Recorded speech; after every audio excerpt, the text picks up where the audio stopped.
ଆଜିର ପ୍ରଥମ ଖବର ଉପରେ ଆସନ୍ତୁ ନଜର ପକାଇବା।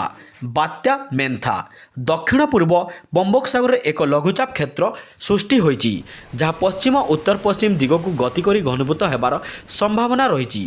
ଆଗାମୀ 24 ଘଣ୍ଟା ମଧ୍ୟରେ ଏହା ଅବପାତର ରୂପ ନେଇପାରେ ଏବଂ 26 ତାରିଖ ସୁଦ୍ଧା ଗଭୀର ଅବପାତରେ ପରିଣତ ହେବାର ଆଶଙ୍କା କରାଯାଉଛି। ଆଞ୍ଚଳିକ ପାଣିପାଗ କେନ୍ଦ୍ର ସୂଚନା ଅନୁଯାୟୀ ଆସନ୍ତା 27 ତାରିଖ ସକାଳେ ଏହା ବାତ୍ୟାର ରୂପ ନେବାର ସମ୍ଭାବନା ରହିଛି। ଏହି ସମୟରେ ପବନର ବେଗ ଘଣ୍ଟା ପ୍ରତି 60ରୁ 70 କିମି ରହିପାରେ। ବାତ୍ୟା କେଉଁଠି ଲ୍ୟାଣ୍ଡଫଲ୍ କରିବ ଜଣାପଡ଼ିନଥିଲେ ବି ଆନ୍ଧ୍ରକୁ ଅଧିକ କ୍ଷତି ପହଞ୍ଚାଇବ ବୋଲି କୁହାଯାଉଛି। ଓଡ଼ିଶାରେ କେବଳ ପ୍ରବଳ ବର୍ଷା ହେବ। 3 ଦିନ ଧରି ବର୍ଷା ପବନ ରହିଛି। ଏହି ସମ୍ଭାବ୍ୟ ବାତ୍ୟାର ପ୍ରଭାବରେ ଆଜିଠାରୁ ଦକ୍ଷିଣ ପଶ୍ଚିମ ଓ ଆଭ୍ୟନ୍ତରୀଣ ଓଡ଼ିଶାରେ ବର୍ଷା ଆରମ୍ଭ ହେବ। ତେବେ ଅକ୍ଟୋବର 27ରୁ 29 ତାରିଖ ପର୍ଯ୍ୟନ୍ତ ରାଜ୍ୟରେ ପ୍ରବଳ ବର୍ଷା ହେବାର ଆକଳନ କରାଯାଉଛି।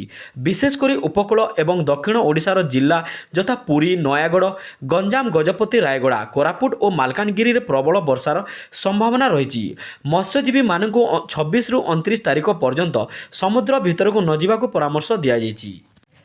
ଏବେ ଆସନ୍ତୁ ପରବର୍ତ୍ତୀ ଖବରର ଅପଡେଟ୍ ଜାଣିବା। ପାକିସ୍ତାନରେ ଆକାଶଛୁଆଁ ଟମାଟୋ ଦର କିଣିବାକୁ ଯାଉନି ହାତ, ଦର ଶୁଣିଲେ ଲାଗୁଛି ଡର। ପାକିସ୍ତାନରେ ଆକାଶଛୁଆଁ ପରିବାର ଦର। ବଜାରରେ ଟମାଟୋ ଦର 40ରୁ 50 କିମ୍ବା 100 ନୁହେଁ, ବରଂ 500 ଟଙ୍କା ହୋଇଛି। 1 କେଜି ଟମାଟୋକୁ କେଉଁଠି 600 ଟଙ୍କା ବିକ୍ରି ହେଉଥିବା ବେଳେ ଆଉ କେଉଁଠି 700 ଟଙ୍କା ବିକ୍ରି ହେଉଛି।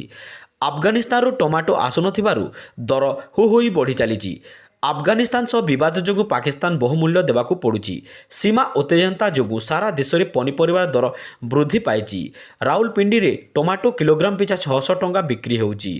ଦର ବଢ଼ିବା ସହ ପାକିସ୍ତାନରେ ଶୋଚନୀୟ ପରିସ୍ଥିତି ସୃଷ୍ଟି ହୋଇଛି। ଟମାଟୋ ଖାଇବା ଲୋକଙ୍କ ପାଇଁ ସ୍ୱପ୍ନ ପାଲଟି ଯାଇଛି। ଏବେ ଆସିଲା ବଡ଼ ଖବର। ଏଣିକି ବ୍ୟାଙ୍କ ଆକାଉଣ୍ଟରେ ଜଣେ ବଦଳରେ 4 ଜଣ ନୋମିନିଙ୍କୁ ଯୋଡ଼ି ପାରିବେ। ଗ୍ରାହକମାନେ ମଧ୍ୟ ନିଷ୍ପତ୍ତି ନେଇପାରିବେ ଯେ 4 ଜଣ ନୋମିନିଙ୍କ ମଧ୍ୟରୁ କାହାକୁ କେଉଁ ଅଂଶ ମିଳିବ, କାହାକୁ ପ୍ରାଥମିକତା ଦିଆଯିବ। କେନ୍ଦ୍ର ଅର୍ଥ ମନ୍ତ୍ରାଳୟ ପକ୍ଷରୁ ଅକ୍ଟୋବର 23ରେ କହିଛି ଯେ ଏହି ପରିବର୍ତ୍ତନ ବ୍ୟାଙ୍କିଂ ଦାବି ଏବଂ ଉତ୍ତରାଧିକାରୀ ପ୍ରକ୍ରିୟାକୁ ସରଳ ଏବଂ ସ୍ୱଚ୍ଛ କରିବ। ଏହି ନୂତନ ନିୟମ ନଭେମ୍ବର 1ରୁ କାର୍ଯ୍ୟକାରୀ ହେବ। ନାମାଙ୍କନ ଯୋଡ଼ିବା, ପରିବର୍ତ୍ତନ କରିବା କିମ୍ବା ବାତିଲ କରିବା ପାଇଁ ଫର୍ମ ଏବଂ ପ୍ରକ୍ରିୟା ପାଇଁ ନିର୍ଦ୍ଦେଶାବଳୀ ଶୀଘ୍ର ଜାରି କରାଯିବ।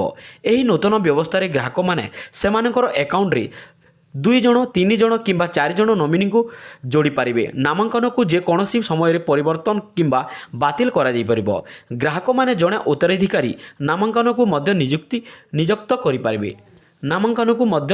କରିପାରିବେ। ଏବେ ପରବର୍ତ୍ତୀ ଖବର। କେନ୍ଦ୍ର ସରକାର ଖୁବ୍ ଶୀଘ୍ର ଅଷ୍ଟମ ବେତନ କମିଶନ ସମ୍ପର୍କରେ ଏକ ନୂତନ ଘୋଷଣା କରିବାର ସମ୍ଭାବନା ରହିଛି। ଫଳରେ ଅଷ୍ଟମ ବେତନ କମିଶନ ପ୍ରକ୍ରିୟାରେ ଚାଲିଥିବା ବାଧା ସମାଧାନ ହେବ ବୋଲି ଆଶା କରାଯାଉଛି। ଏହି ଖବର ପ୍ରାୟ 10 ନିୟୁତ କେନ୍ଦ୍ରୀୟ କର୍ମଚାରୀ ଏବଂ ପେନ୍ସନଭୋଗୀଙ୍କୁ ଲାଭ ଦେବ, ଯେଉଁମାନେ ଗତ କିଛି ମାସ ଧରି ନୂତନ ବେତନ କମିଶନ ଅପେକ୍ଷା କରିଛନ୍ତି।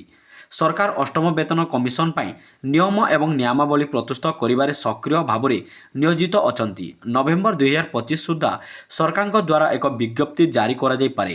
ସରକାର ଅଷ୍ଟମ ବେତନ କମିଶନର ଖସଡ଼ା ପ୍ରସ୍ତୁତ କରିବା ପାଇଁ ଅଧିକ ସମୟ ବାକି ନାହିଁ, କାରଣ ସପ୍ତମ ବେତନ କମିଶନର କାର୍ଯ୍ୟକାଳ ଡିସେମ୍ବର 31 ତାରିଖରେ ଶେଷ ହେବ। ଏହାପରେ ସରକାରଙ୍କୁ ଆବଶ୍ୟକୀୟ ପଦକ୍ଷେପ ନେବାକୁ ପଡ଼ିବ। ଏବେ ପରବର୍ତ୍ତୀ ଖବରର ଅପଡେଟ୍। ଆଉ 3 ମାସ ହିତାଧିକାରୀଙ୍କୁ ମିଳିବ ଅତିରିକ୍ତ 5 କେଜି ଚାଉଳ, ଘୋଷଣା କଲେ ଖାଦ୍ୟ ଯୋଗାଣ ଓ ଖାଉଟି କଲ୍ୟାଣ ବିଭାଗ। ଅତିରିକ୍ତ ଚାଉଳ ବଣ୍ଟନ ଶେଷ କରିବାକୁ 19 ଜିଲ୍ଲାର ଜିଲ୍ଲାପାଳଙ୍କୁ ନିର୍ଦ୍ଦେଶ ଦିଆଯାଇଛି। 19 ଜିଲ୍ଲାରେ ମୋଟ 2,40,00,000 ହିତାଧିକାରୀ ଉପକୃତ ହେବେ।